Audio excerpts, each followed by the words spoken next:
Hello everybody, welcome back for another video. Hope you're all doing well and that you're all having a great day. Welcome back for another weekend edition, if you will, where I go over news that I missed during the week. Quick side note, small apologies for the black bar down here. I can't do anything about it. The Brave browser that I have been using for quite some time has decided to continuously update itself even when you ask it not to update itself. And when I click certain button combinations in order to make this go away so that you have a full screen experience, it also gets rid of the tabs on the top. And when you try to contact them or tell them that their updates are a little bit annoying, they don't really care. I'm going to try and find another browser simply because this one isn't really cutting it anymore. There's not to go on a rant about the Brave browser, but the constant updates and things that they keep deleting and or replacing without actually consulting with other people is beginning to get a bit annoying. So the point is, this is going to be here on the bottom. I do apologize. And anyway, let us move on. Ever since the Bitcoin ledger was launched in 2009 by Satoshi Nakamoto, the cryptocurrency has been declared dead a shocking 328 times. This is according to an obituary tracker on the website known as 99bitcoins.com. Here are the actual things right there. The most recent eulogy was by Paul Donovan from UBS, who stated that his chief goal was to bury Bitcoin and not to praise it. Paul Donovan made the comments on CNBC's Fast Money. His exact words were, and I quote, "These things were never going to be currencies. They're not going to be currencies at any point in the future. They're fatally flawed." Right from the start of the hike in late last year, it was fairly obvious that this was going to end badly, unfortunately, for some of the people who weren't protected by any kind of regulation and got sucked into the process, end quote. Going back in time and observing the time Bitcoin has crashed, we find that 2017 to 18 bear market is the fourth time that the king of crypto has lost over 80% of its value. I think there's a little chart right here. Yeah, here we go. It's more so to put things into perspective. A lot of times, a lot of people get a little, I guess the word can be worried whenever they hear that Bitcoin has died, Bitcoin is going away, Bitcoin's never going to make it. It's always important to look into the past. A lot of people, myself included, were not here around these numbers. How nice it would have been. By the time I got into Bitcoin, there had been at least 50 times, if you looked around in the news, where people were talking about that Bitcoin was not going to make it. Bitcoin was dead. The whole cryptocurrency space was completely dead.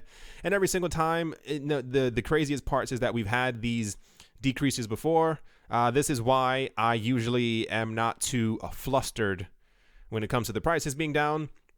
It's more like I'm tired of it, 328 times is a lot of times to be wrong, and the fact that news agencies are constantly, and I think they make sure to get people on their channels as well who know that they're going to be incorrect, or people who just kind of give a really good news story, and so that they can say, yeah, I've checked the charts. Me and other people have definitely checked the charts, and Bitcoin's going to die.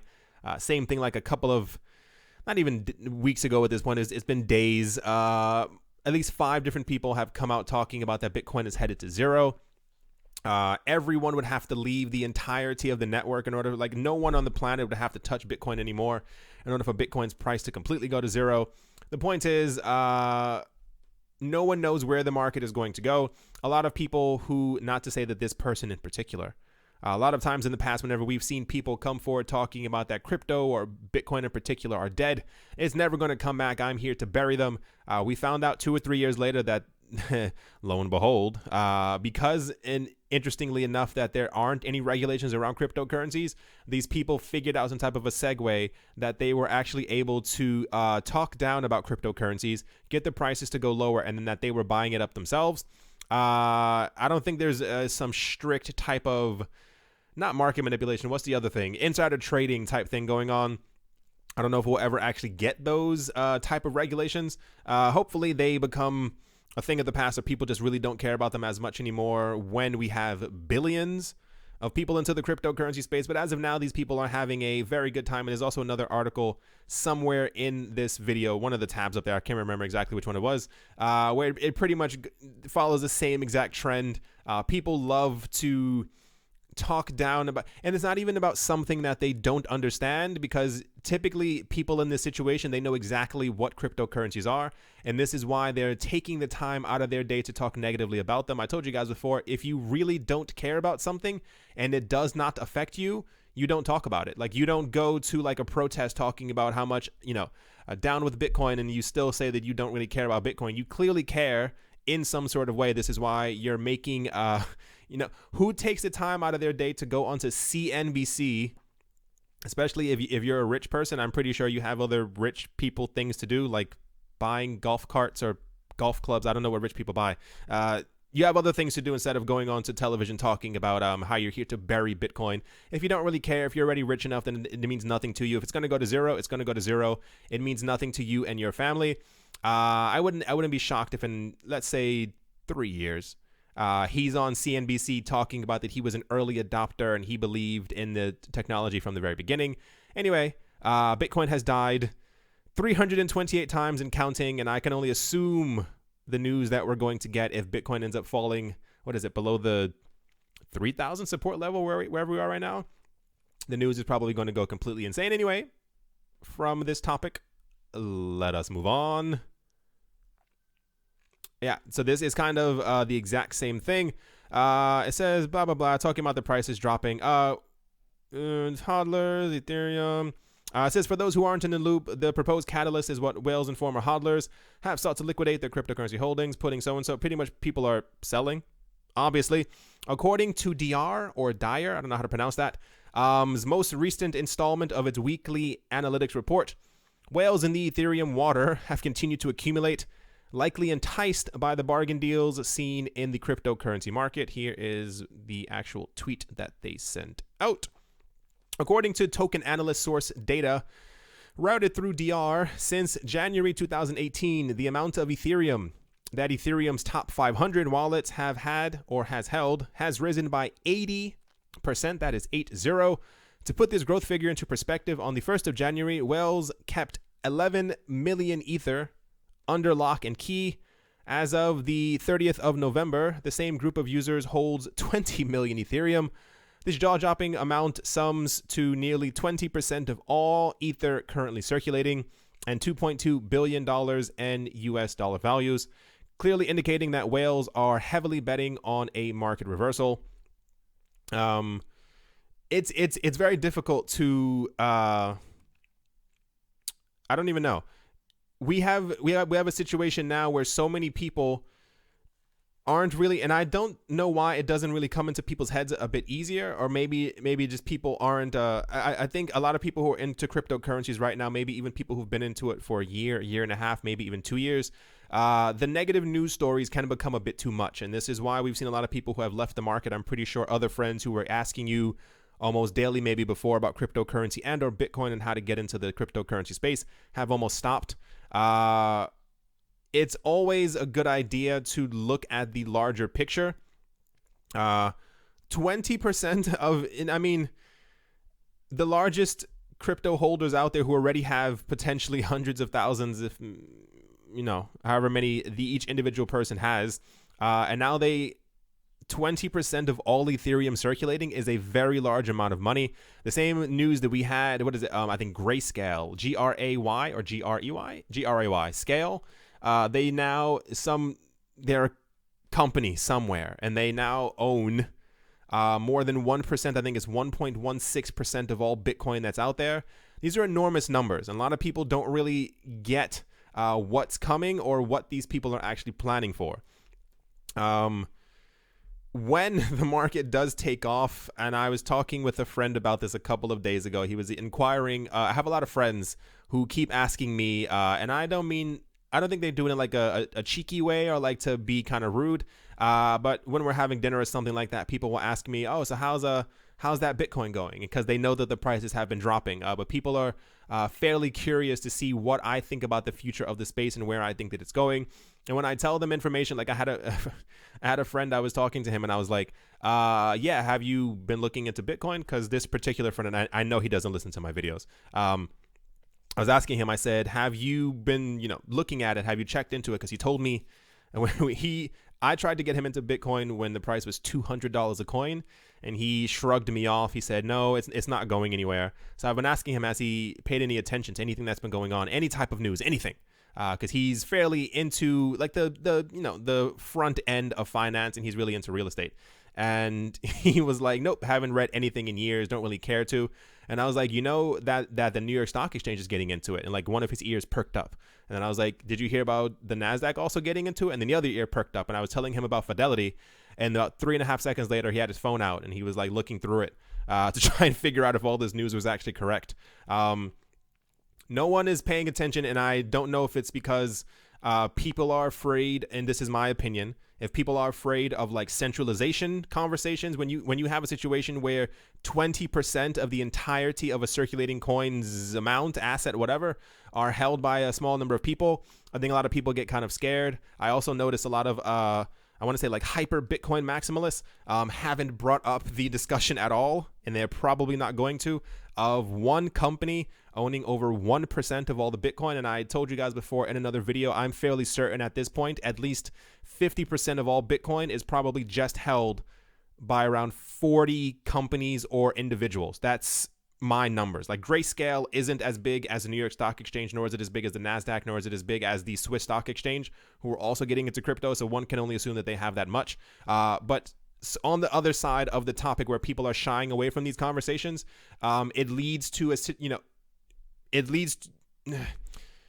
if you look clearly enough, why would all of these people be trying to double how much Ethereum they have as the prices have been going down? Why would they be trying to get so much Bitcoin as this bear market that we have going on? And people are talking about, I don't think I have it in this video, people are talking about that this bear market could result in like a nuclear crypto winter, and all this other stuff. But I find it fascinating that the people who are always having these conversations, not even the people who go into CNBC, but on Bloomberg, on Forbes and stuff like that, it's always that the bear market is very severe. Things are definitely going down. And on the same exact note, they make sure to mention that in 2019, they heavily expect crypto to hit all new all-time highs. I think this is a normal market cycle, and we've been slowly accumulating as time is, and it's like we got it. Like you are trying to acquire as much of this as possible because they see exactly where the prices are going. Even if we have the prices that we have now just to where they were at the last all-time high,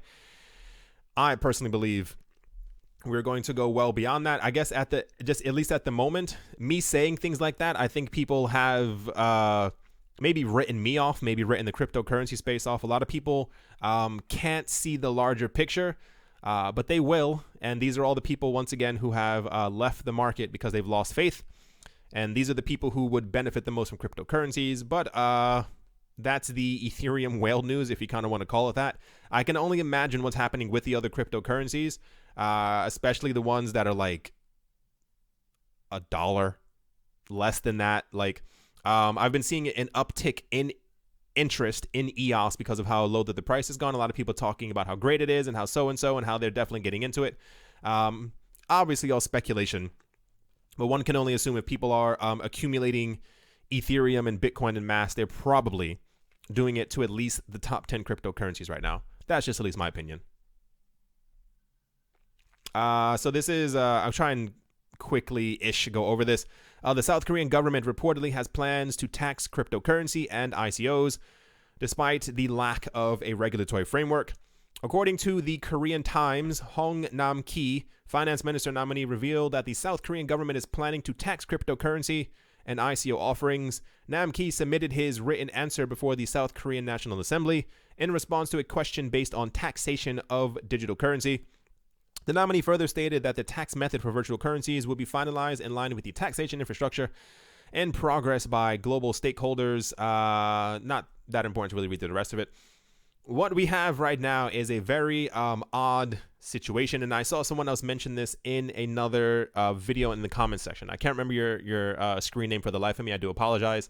And they were asking, I mentioned something in another video about actually using cryptocurrencies on a daily basis to be able to buy things, to be able to what have you, buy coffee, buy this, buy so-and-so. And people were mentioning in the comment section that in the United States, where I do not live, that, what's it called? These are apparently taxable events, i.e. if you're buying something with your crypto, you have to have like a record of it and show that you have done it, and you're supposed to be taxed on this. This was something I was not unaware of, and I am wondering how that's exactly going to play out, because Backed is happening, I guess, a couple of weeks at this point. Like, it's not something that is a year and a half or 2 years away. Laws around the world have not really changed. We have multiple countries now talking about that they're trying to tax cryptocurrencies, tax cryptocurrency actions, and also ICOs. ICO conversation aside, I don't understand how Backed is going to work, especially if we have a situation where from the mouth of the New York Stock Exchange, that Backed will allow us to at least for 2 companies, allow us to pay in cryptocurrencies at Microsoft and through Starbucks. You want to get, like, you kind of get what I'm saying? How would this work if everything has to be taxed? Like, no one is going to shop at these places if every single time that they use a cryptocurrency that they have to take out a notepad and write down exactly the date and the time and when this happened and how much it was at that time or what the current exchange rate was. We haven't seen any, like I said, new laws popping up. A lot of countries are, I think, my opinion, trying desperately to figure out a way to be able to make money from the next cryptocurrency boom. I don't know if you've realized there's been a huge or massive uptick very recently in the amount of countries who have been coming forward talking about that they're trying to, make sure that they have some type of a cryptocurrency framework for when everything ends up going, they're trying to prepare for when prices end up going insane. They don't want to be one left in the dust, and they want to make sure that they have a way to be able to make money from the market going up as well. But no laws have changed. And how is Backed officially going to work if we can't really, or rather people in the States, and I'm sure a number of other countries as well, can't really buy stuff with it? I don't know. It's all kind of weird. I think all these countries took way too long. Like, if they had done and given us the laws in the middle of the year, like they said that they were going to, I think we would have never been in this position. But as of now, there was another article a couple days ago, and it was pretty much like an opinion piece, but it was talking about that countries have waited too long, and there's a fear that they're now going to kind of strangle the cryptocurrency market, because instead of actually trying to figure out a way, they thought in their mind potentially that the crypto market was going to die as prices kept on going down. There wouldn't be as much of a pressure on them, the countries, to have to give out this cryptocurrency regulatory framework. And as the crypto market has fallen in price, the interest has only actually risen, and now it's kind of go time. And countries aren't really prepared. This is why we saw the thing a couple of days ago with the G20 all coming together, talking about that they wanted to have like some type of a global cryptocurrency framework. And it's pretty much because every single country took their time, and not going to spend too much time on this, but things are going to get very interesting very quick. Next up, earlier this week, the popular XRP app called TipBot gained more adoption when an update arrived that enabled using the application and operating it through Apple's virtual client known as Siri. The news broke out when one of the members from the XRP community tweeted about the update. Not too important. The point is, one, this is kind of cool. I haven't used it myself. I can't tell you exactly how the XRP TipBot works with Siri. I think it's interesting that a lot of people are trying to find ways to integrate these things into different types of platforms. This isn't the first time that XRP has been mentioned with Apple in the title. We also had the thing where I think that there's the Litecoin wallet that's on Facebook. Like, people are trying to make sure that the cryptocurrency space, if you will, kind of permeates into kind of everything. It's very interesting. I don't know exactly what the full function of it would be. I'm pretty sure you can definitely like find more information on it and about it and stuff like that. But this has been making the rounds, if you will. I didn't think it was adequate enough to really talk about a couple of days ago. But if you kind of, the amount of good news that we've been getting from multiple cryptocurrency projects has been absolutely staggering.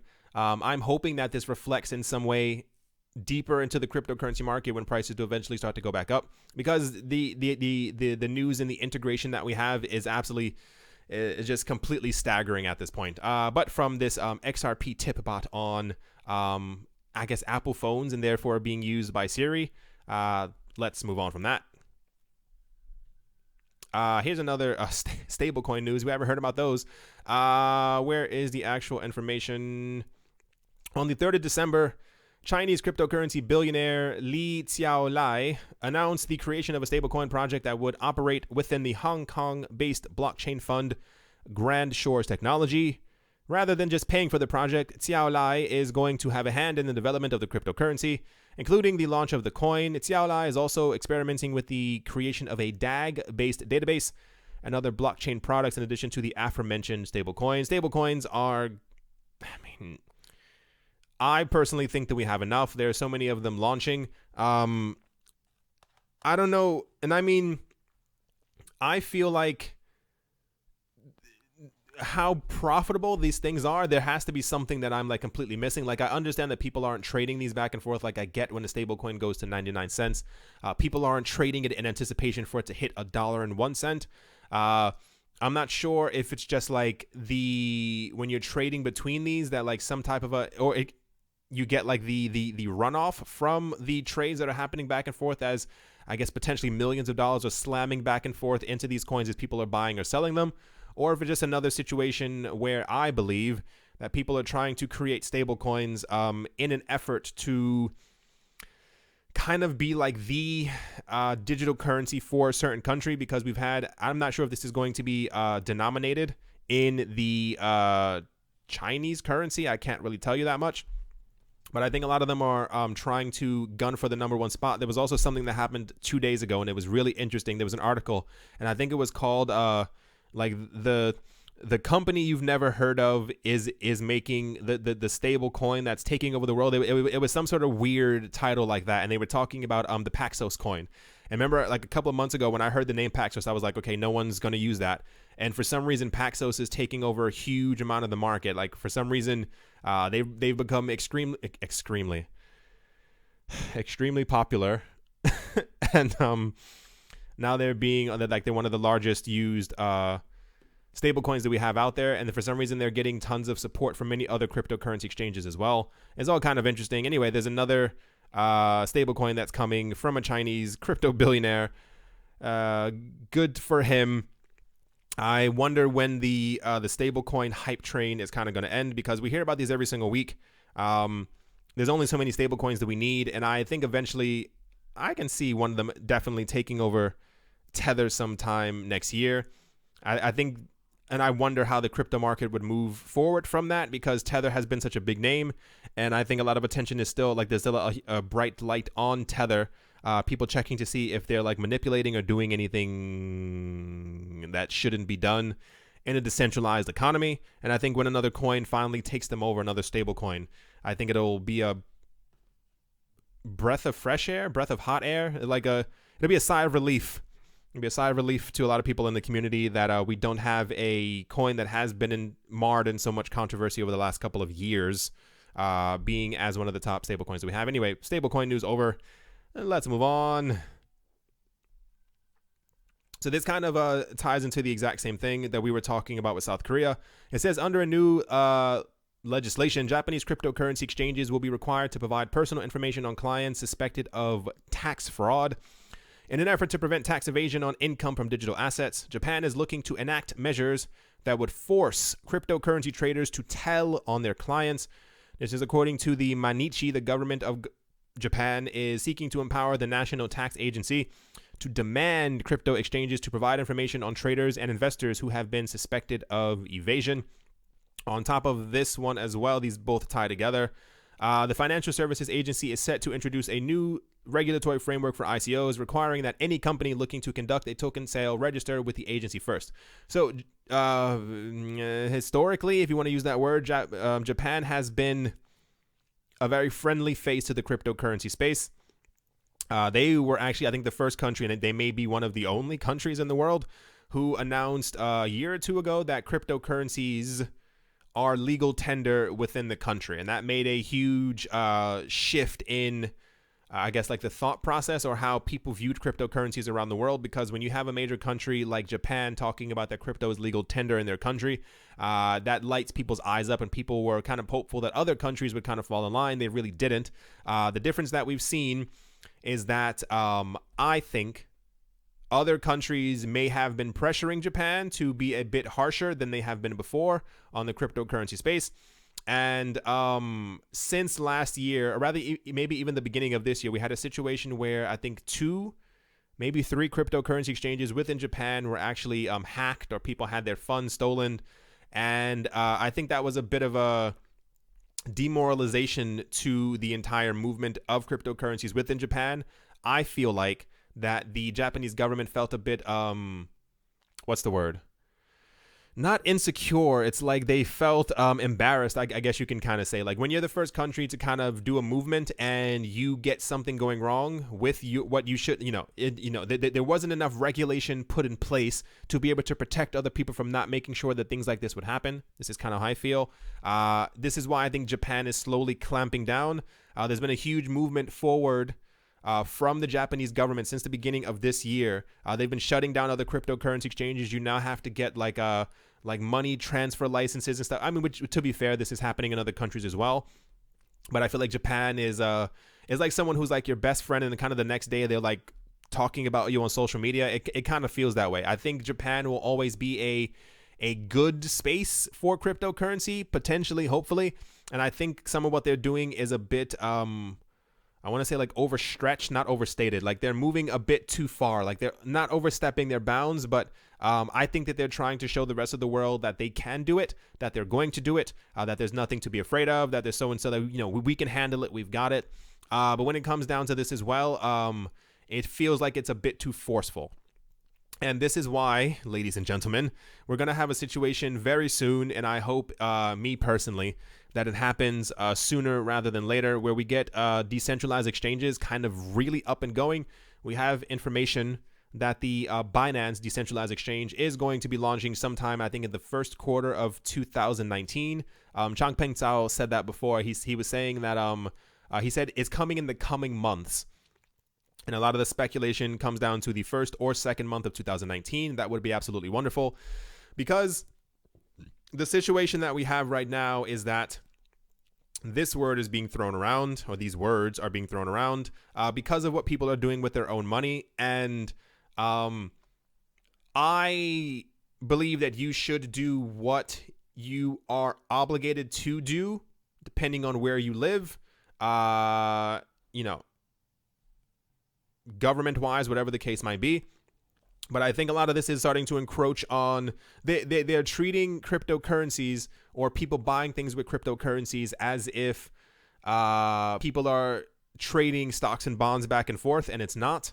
I think there's a lot of work that still potentially, not even potentially, that actually needs to be done by authorities to realize that cryptocurrencies are currencies. They're going to be used as currencies. If you can buy things with them, you don't go to, like, no one has a physical stock and then they go to Starbucks to buy something with that stock. Like, they would look at you like you're completely insane. When you can, these things are legal tender. And I think only people who are in the cryptocurrency space, or maybe even people who are into like technology and stuff like that, kind of understand the actual metrics of why people are using these things as currencies or treating them as currencies. I don't know. I don't think you would say that someone is frauding or tax frauding if they're trying to buy a mattress in a store with the money that they have. It's all kind of weird. I hope that Japan kind of gets it together. I hope that what we're seeing is them just trying to make sure that they are on par with other countries, and that they're trying to make sure that, so they say, a lot of the financial regulators end up saying that they're doing all of this to help consumers and to let them know of the risks of getting into cryptocurrency, is just how risky it could be when you're putting your money into something that could potentially go to zero. This is what the SEC and other financial watchdogs have been saying. In my opinion, it all comes down to everyone trying to get their slice of the pie. They took, and this is just me again, I feel like they all took too long. Imagine someone telling you something for 5 years and you just don't listen, and it kind of goes insane, and then you punish that person for something that you didn't pay attention to. This is the situation that we have going on right now. Government should have paid a bit more attention, at least in my opinion. I'm not in any of their secret underground meetings, so I can't tell you exactly what they've been discussing. But there's definitely like a sword being held at the throat of the cryptocurrency space right now. And the only way that we're going to logically be able to get away from this is when we have more decentralized exchanges where you can do what you wish with your own money. And especially for atomic swaps as well. I was hopeful that 2018 would have been the year of atomic swap news. Apparently, it's a lot more difficult than people let on. Atomic swaps, for those who pretty much don't know, is like you can swap between any cryptocurrency at the drop of a dime whenever you want and be able to hold that currency or so-and-so at, anytime that you want. A lot of people are trying to do this now with smart contracts. I was hoping that we would have gotten a lot further, because when we get to a situation where we don't really need cryptocurrency exchanges per se, and you're walking down the street and let's say you walk into a shop and they say we accept Litecoin, and you're only holding onto Neo or something, you can do the atomic swap over to the coin you need, and then kind of just go from there. One day I think things will be a lot better for the cryptocurrency space, but as of now, you may have noticed a lot of the news is just floating around taxation and ICO regulation, because these are some of the only sectors that countries can hold us by the throat and kind of say, give us information about. On that topic, let us move on. So Lightning Network has been just in the news nonstop. It's just kind of insane at this point. Bitfury, a blockchain technology service company, recently announced that they would be partnering with a payment service known as Paytomat. I think we may have actually already gone over this. This partnership is focused on bringing payments on the Lightning Network to Paytomat's wallet and merchant apps. The Lightning Network has been called unfinished and not a suitable solution for scaling the Bitcoin blockchain. However, partnerships such as this demonstrate that the solution works and can be used in real-world scenarios. This technology is being used with higher transactions, 5 to 7, clogging the network with this partnership, so and so. So, there's been a huge push, and nothing is certain in life, and nothing is certain in crypto. That's kind of the easiest way to really say it.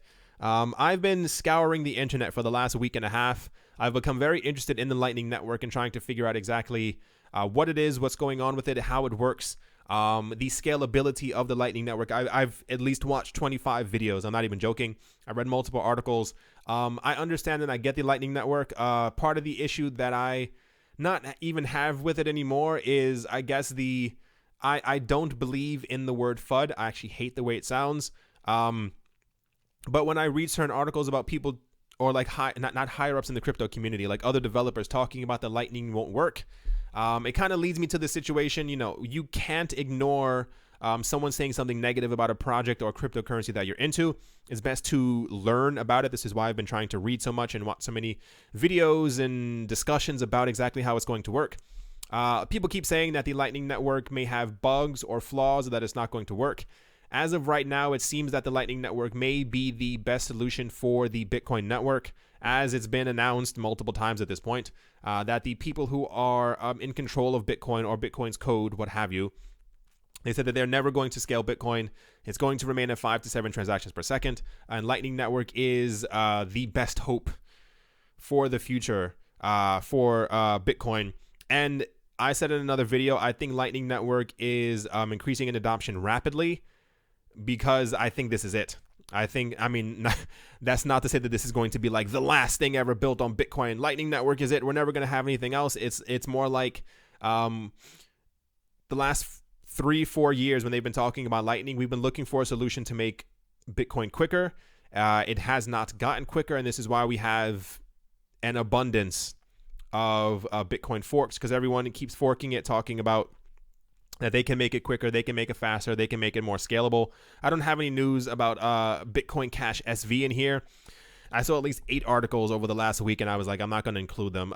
Craig Wright, the guy who created Bitcoin Cash SV, pretty much says that Bitcoin Cash SV is actually infinitely scalable. He figured out how to make it infinitely scalable, and he's going to do this and so and so and so. Whatever, dude. Anyway, the point is, I said in another video as well, I think Lightning Network at the moment is our go-to option in order to make Bitcoin quicker. This is why we saw that huge uptick in people actually using it. We'll see exactly how this goes. I'm still waiting for like a major company to announce that they're going to be using it. I think that'll be the absolute tipping point for Lightning Network to completely take off.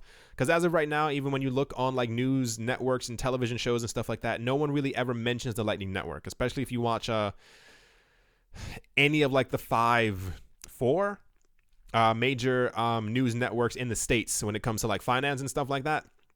It's just been very much about how Bitcoin is slow or how the price keeps dropping. It's never about the future adoption of it. I mean, I don't really assume that they would be talking about future adoption. You get more views on these shows when you talk about how bad everything is and how everything is falling down to the ground, which is not.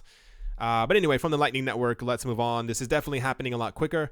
By the time Bakkt and the NASDAQ launched their Bitcoin futures thing, I wonder exactly how much further the Lightning Network will have already come, because what is it? I think we've gone up 1,600% in the last 30 days alone. So I think everyone's trying to make sure that there are other options for people to be able to send Bitcoin. That's exactly what it is. When we do have the next push, don't be shocked if you see a lot of people start promoting the Lightning Network when prices of Bitcoin once again one day eventually go insane as another option, so that you don't have to pay the astronomical fees on the normal blockchain and you can use the Lightning Network instead. That's kind of what I wanted to get to. That was the point. So for the sake of being fair, there's been a lot of TRON news. I keep stepping on TRON. I personally don't care for TRON. There are a lot of people out there who do care for TRON. They care about the project. And should there be some type of information that I can validate about TRON, I will try to make sure to cover it, so that I am fair and that I do go over as many different cryptocurrency projects as possible. We should all know by now that there will not just be one winner. A lot of people think that Bitcoin will eventually absorb the entirety of the cryptocurrency space. I still believe that we will have at least 10, 15 to 25 different coins. Even if Bitcoin controls 99% of all the market share, the other 1% will be held by other coins that have different uses and functions. So for the sake of love and life, I will start talking a little bit more about TRON. Once again, should I be able to validate stuff that they're actually talking about? What this comes down to, there should be a graph somewhere around here. And there's also, Ethereum, as we all know, has been slowing down. This is public knowledge at this point. What we've been seeing is that a lot of cryptocurrency projects and ICOs have been moving, and video games and dApps and stuff like that have been moving away from Ethereum because it's far too slow. Even the numbers here are a bit inflated, what have you. Ethereum, I think, does 12 to 15 transactions per second maximum. I've seen TRON, people talking about TRON hit like 2,500.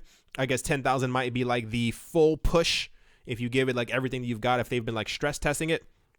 Part of the issue is that when you have 0 transaction fees and you are capable of doing 10,000 transactions per second, compared to that number should be 15, and it says transaction fees expensive on Ethereum. It's not kind of. Transaction fees are like 2 cents, I think, on Ethereum right now if you're trying to send money back and forth between Ethereum. It's not astronomically high, but a fee of 0 makes this look expensive. The point is, people have been migrating from Ethereum to TRON and other cryptocurrency projects, which I guess is really... it shows that the market is trying to make sure to look for quicker projects. Like if or when we do eventually one day have a market, even if we don't hit astronomical prices, like even if Bitcoin stays around 10 to 15,000, this will cause a new hype in the market, and people will want to start getting into cryptocurrencies and start using applications and stuff like that, and using things that are built on top of blockchains. And we have a bit of an issue where people are trying to play games and stuff like that on Ethereum, and you have to pay for the gas on the network, and you have to sometimes write in exactly how much gas you're trying to pay if the network is ending up being sluggish or not going too fast, and the dApp starts to slow down. The amount of games that have been built this year alone and that are going to be coming out. We also had the other news a couple of days ago of the people who made World of Warcraft, that they're going to be building, or that they are right now building on top of EOS. You need to have a very quick system. You can't have something like that's an extremely low number. It has it somewhere around here. TRON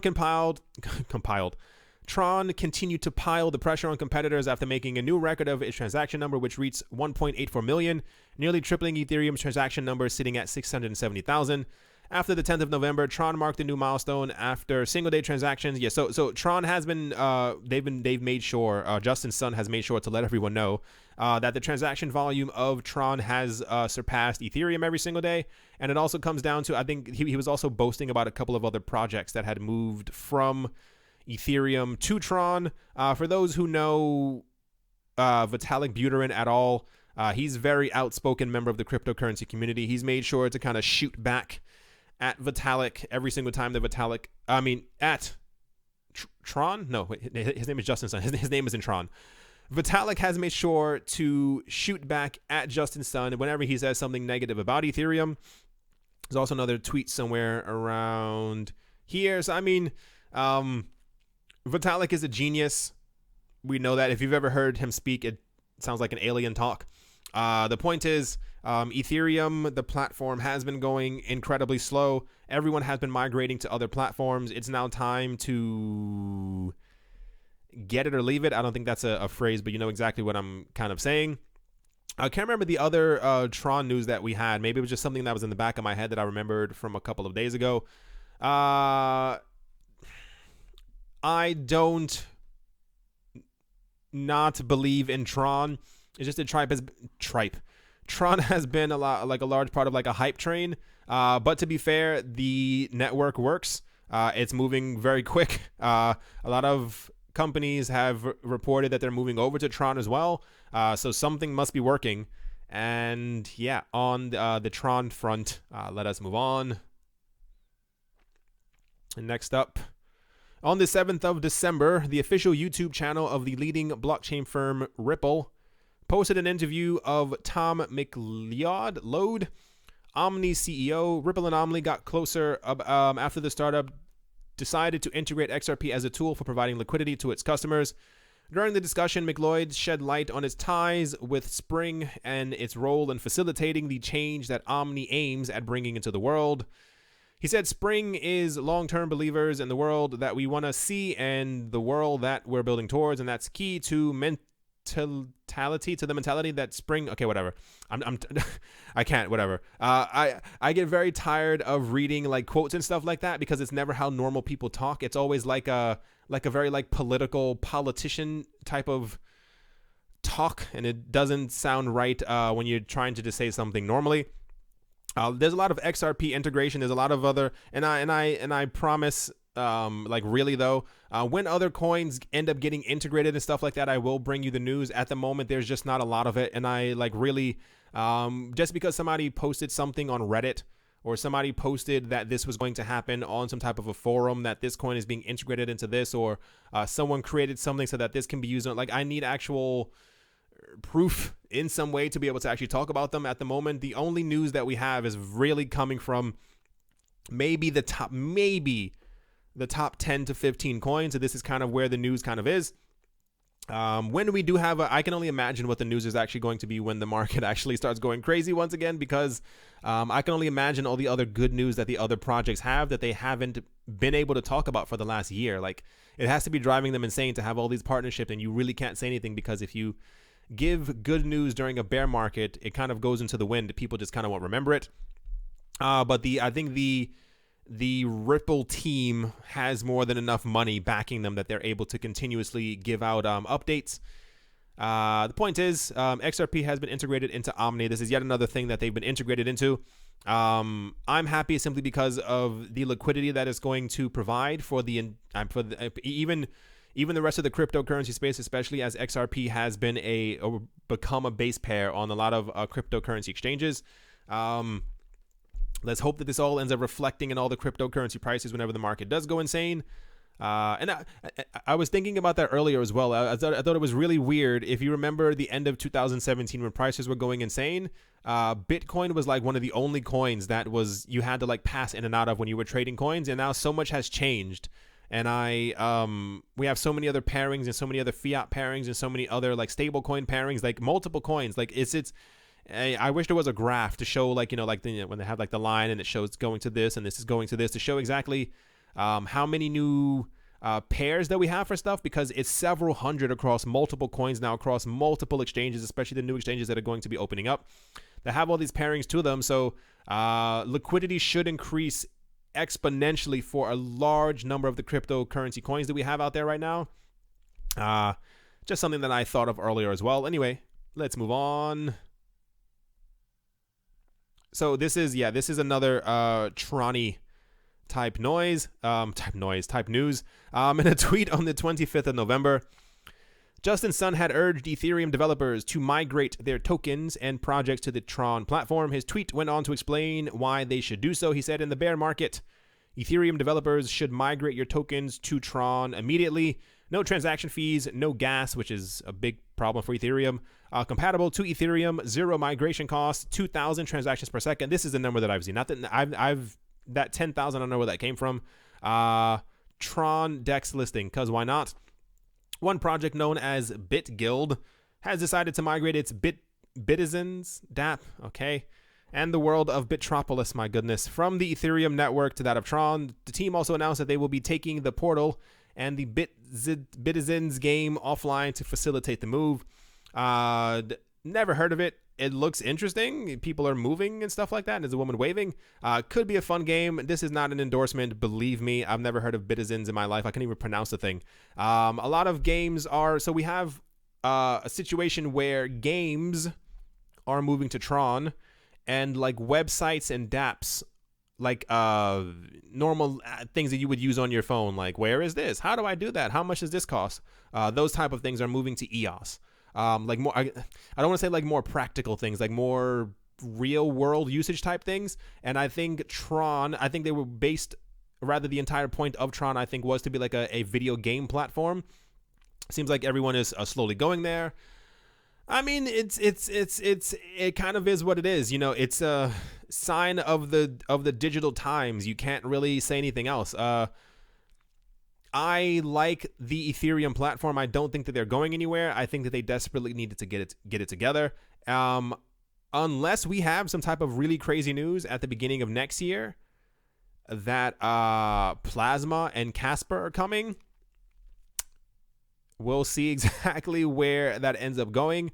But TRON has definitely, I mean, I have my own personal feelings about the past of that coin and the entire project, but they have held their own. There is definitely a huge amount of hype sentiment around TRON.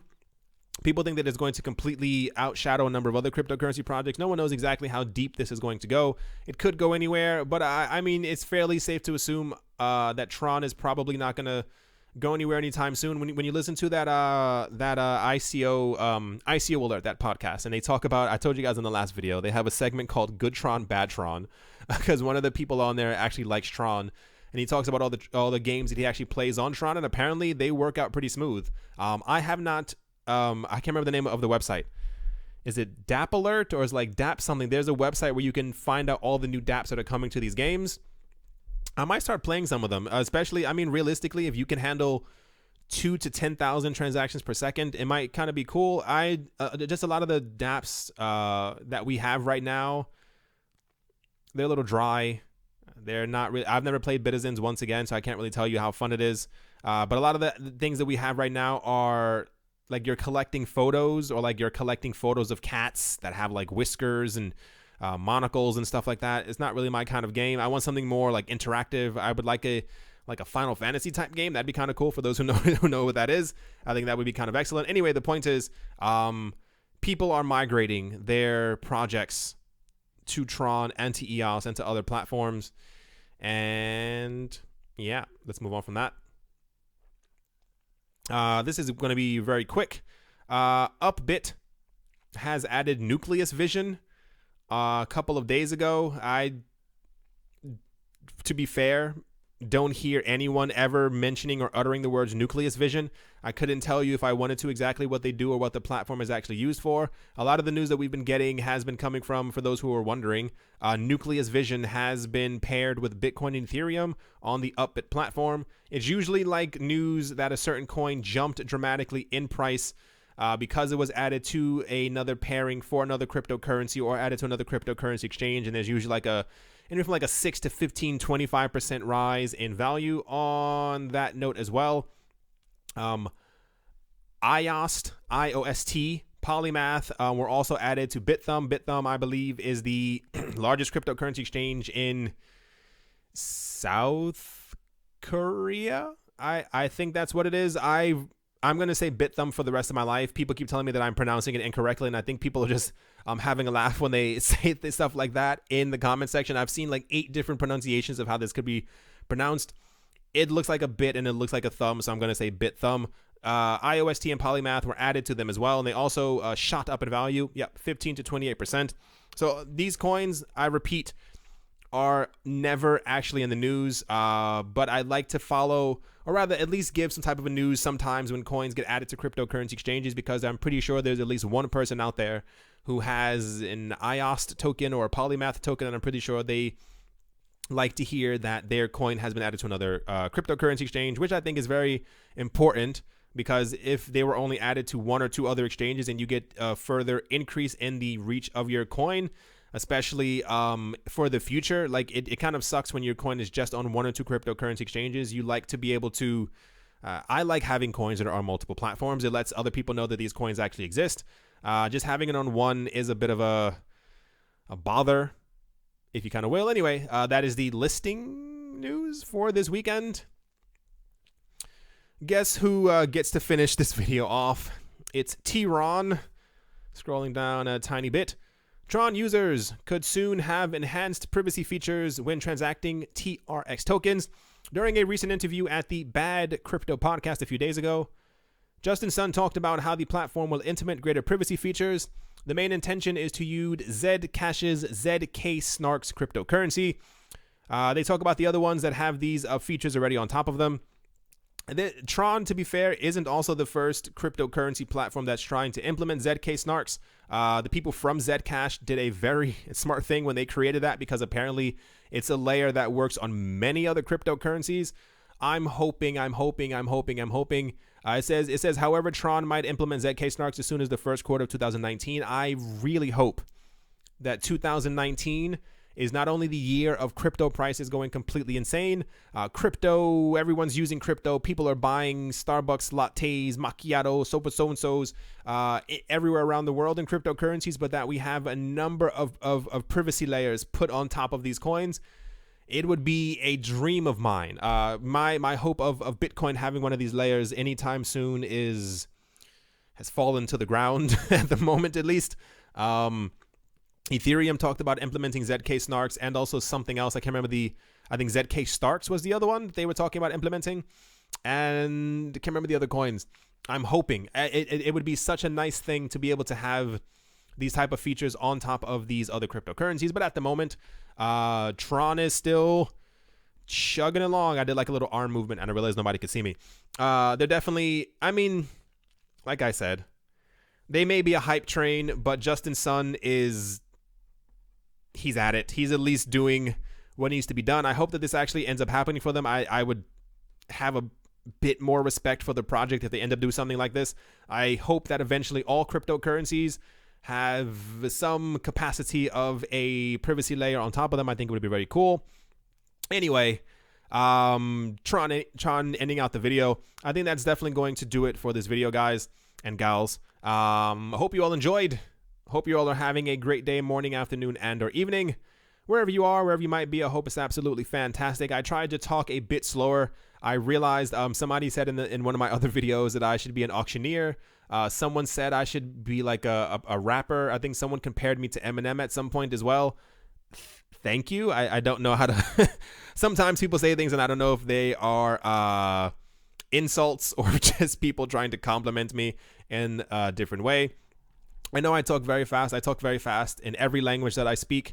I try to go slower, but I think my brain is constantly just processing too much at the exact same time. So I tried my darndest to speak a bit lower. Thank you once again for all of your support. I do appreciate it more than you could all possibly begin to imagine. And yeah, I guess I will see you all tomorrow, and I'll talk to you all soon. See you.